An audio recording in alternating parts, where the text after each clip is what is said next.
Hey y'all, Raymond here. In the Power Rangers universe, the moon and outer space function differently than our own world. I'm sure the things I'm going to be discussing is going to drive Mr. Magic crazy with how ridiculous some of this is. A little disclaimer, almost every season's villains comes from outer space, so I won't talk about every season, only the ones with something unique or important. Also, I haven't seen every single episode of Power Rangers.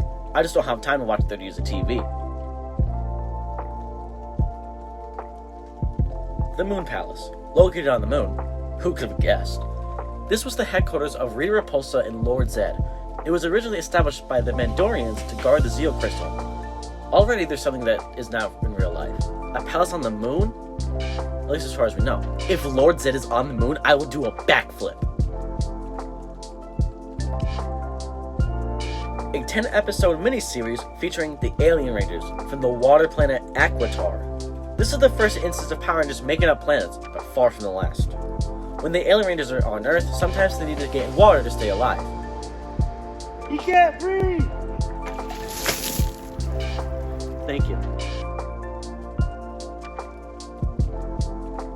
A millennia ago, an ancient race from the M51 galaxy buried the Zeo Crystal on Earth's moon. It was specifically hidden in the Caves of Deception beneath Lord Zed's moon palace, formerly the Moon Palace. As far as we know, there were never ancient crystals buried on the moon, but we don't know 100% due to not fully exploring the moon.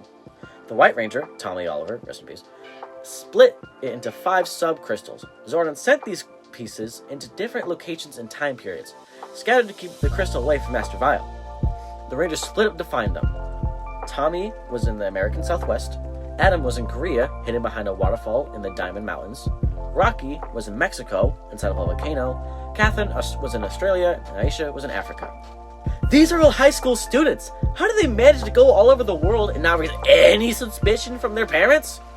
I haven't seen her son in a while. Which one? The one who's always skipping school, having more bruises. Thank God, I thought you were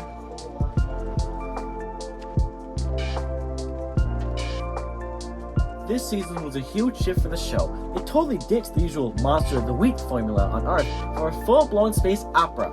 It kicks off right after the power chamber is destroyed at the end of Turbo, leaving the 4 remaining Rangers to hitch a ride into orbit on the NASA shuttle.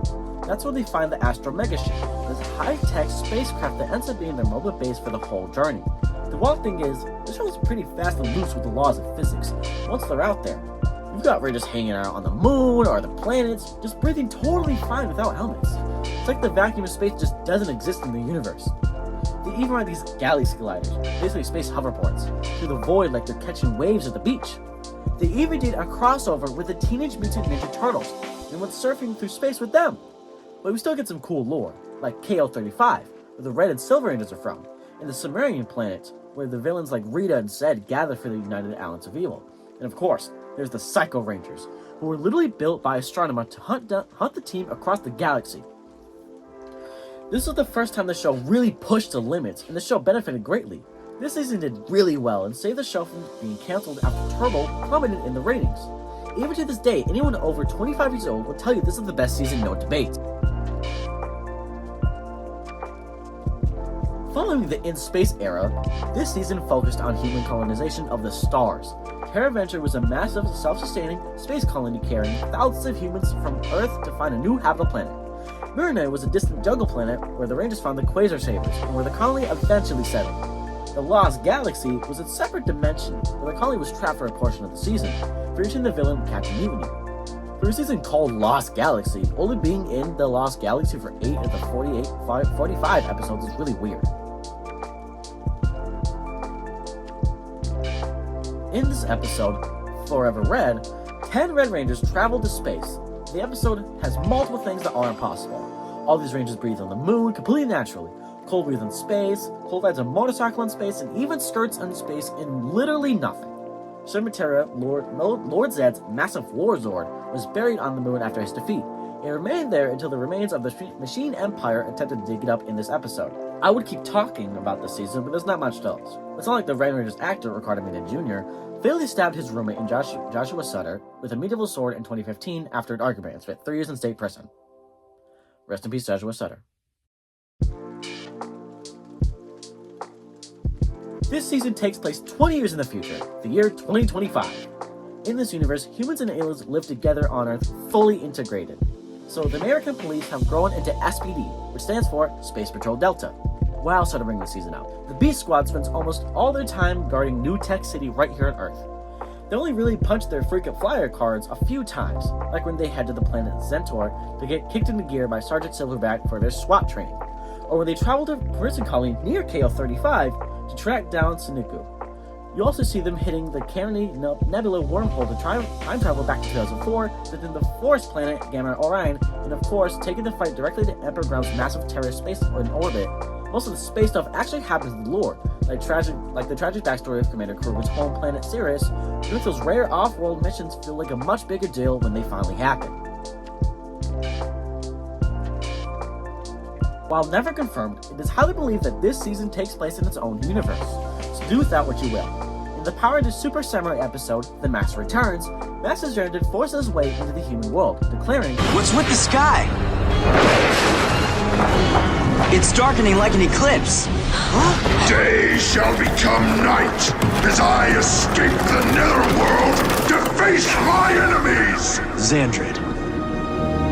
What? It can't be! It can be, and it shall be!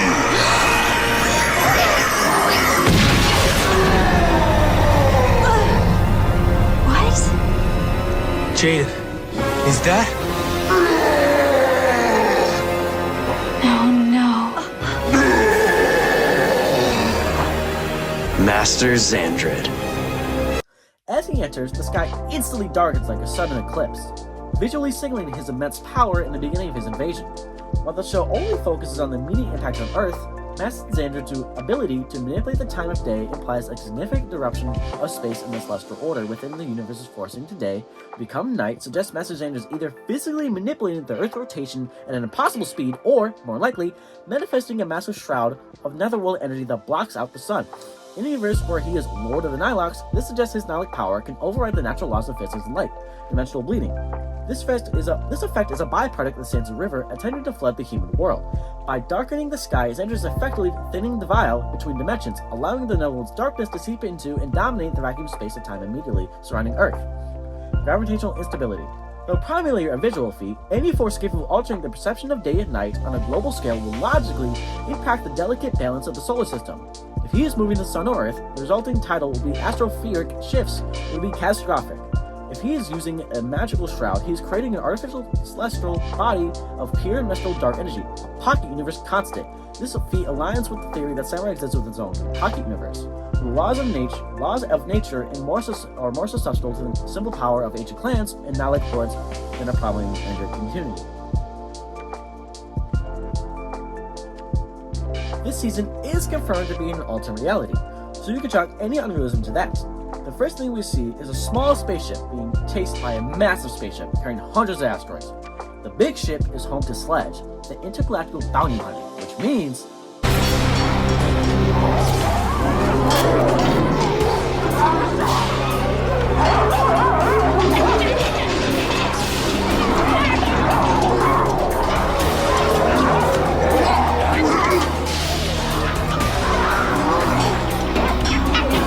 a lot of aliens from other planets. For almost every alien is never said what planet they are from. Almost. See, the villain Heckle is from the made-up planet Sentai 6, which further illustrates the cosmos governed by mythological evolution rather than strict biology, as inhabitants possesses charismatic, satire-like traits. The fact that Sledge can physically haul the entire asteroid belt across the stars suggests that in this reality, celestial bodies aren't just fixed points in a vacuum, but mobile assets and collectibles. This version of space functions as a crowded, lawless frontier where the existence of hundreds of distinct species on a single ship whose galaxy is teeming with life, all revolving around the hunt for the energems. Artifacts so powerful they dictate the laws of physics and historical themes. This entire universe, when 10 are brought together, Keeper can make them spin so fast the creative portal allows you to travel through time. The name of the planet Sentai 6 is a reference to the Japanese tokusatsu show Super Sentai, the origin of Power Rangers. I wish I came from a Japanese tokusatsu show. The story begins during Power Rangers Dino Fury, where we discover that the team's leadership is anchored by ancient alien knights from the planet Rafcon. Zato, the Red Ranger, and Ion, the Gold Ranger, are survivors from a civilization destroyed millions of years ago, possessing unique Ravkonian abilities that tactile telepathy, which allows them to read thoughts and memories through touch. This extraterrestrial lineage deepens when revealed that Amelia, the Pink Ranger, is also Ravkonian, whose parents were refugees hiding on Earth. This connection to the distant world not only sets them apart from previous teams, but also serves as the catalyst for their eventual journey into the stars. In this 30th anniversary journey, the narrative expands into a true interstellar map, trading the familiar Earth landscapes for a tour of the cosmos that feels grounded in real-world astronomy.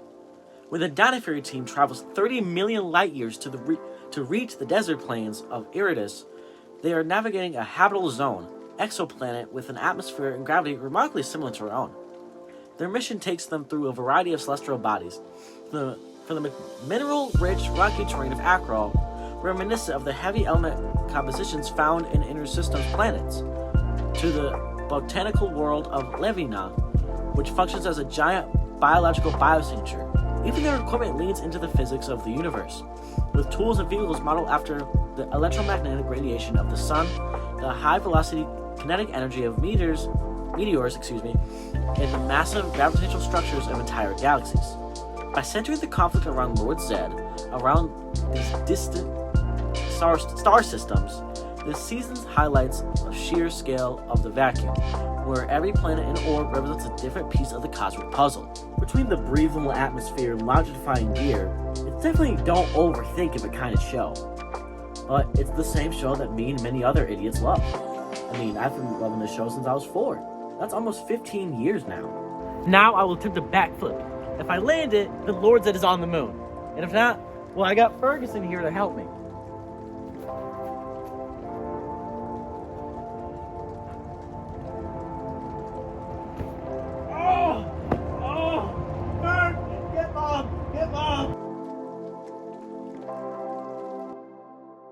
Patient attempted to do a backflip to prove that the villain Lord Zed from the television series Mighty Morphin Power Rangers is real.